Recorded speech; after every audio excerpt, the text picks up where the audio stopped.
Hey, what's going on? We're going to take a quick look at this week's fantasy football lineups. We're going on like 4 weeks, 4 weeks in a row of winning here. I like to keep that streak going. Like always, we'll start at defense. Usually on defense, we just scrape the bottom of the barrel, try to find the most cheap option you can find that's serviceable. I don't like spending money here. It seems like a lottery pick. But this week, the bottom of the barrel was pretty dry. Washington's playing. Who's Washington going against? Buffalo. I thought about playing the Bills defense against them, but Washington's playing pretty good ball at home. They're motivated. So I'm going to spend the cash, go against the Seahawks. The way Seattle's playing and the way Cleveland's playing, this should be a good matchup. It should be worth the money, we're going to hope. So we're going to go with that. Kicker, we're not going to, we're not going to differentiate from the plan on kicker. We're going to go find a cheap option. Lambeau playing against Miami. I'll take it. We've been picking on Miami week in, week out. Which brings us to quarterback. We put Fitzpatrick against Miami and got 30. We put Eli against Miami and got 30. So this week, let's do Phillip Rivers, 7,400. Great matchup. Let's hope for another 30-pointer out of him. I usually like to pair that with a receiver.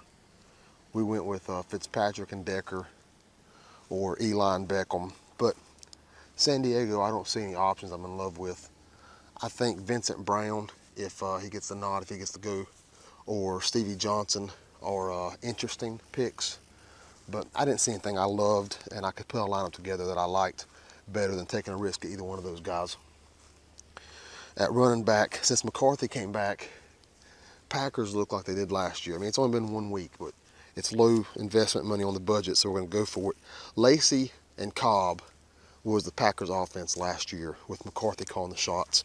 And 1 game in, Lacey and Cobb both stood out as offensive focal points. So we're going to bet that that's not a 1 week thing, that's going to be the new standard. And against Oakland, we like the matchup. So we're bringing in Lacey and Cobb.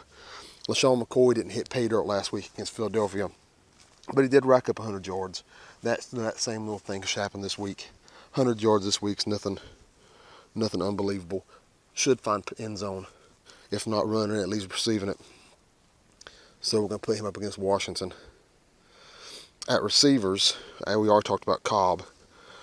Doug Baldwin, it's hard to ignore him. What are we looking at here now? 8 touchdowns, 7 touchdowns in 3 weeks.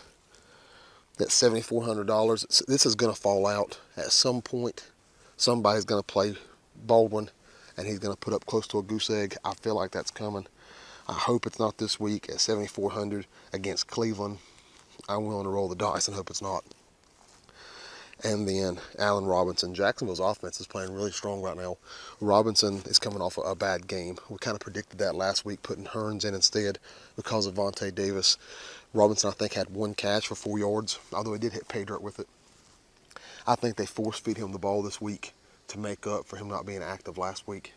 And we're going to try to take the benefit of that against Atlanta. Atlanta's pass defense, as Carolina showed, nothing to worry about.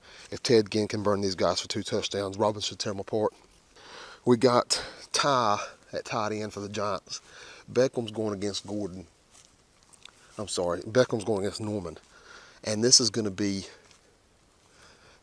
Norman's biggest test, I think, of the year. More than Julio Jones, more than Dez. But I'm not betting against Norman. And as a result, Giants have to throw the ball somewhere. And I think Ty can be the beneficiary of that. Somebody's going to have to step up. So we bring Ty in to get those extra looks and hopefully hit pay dirt a couple times. He's probably going to get you, I'm going to guesstimate 5-6 catches, 50-60 yards.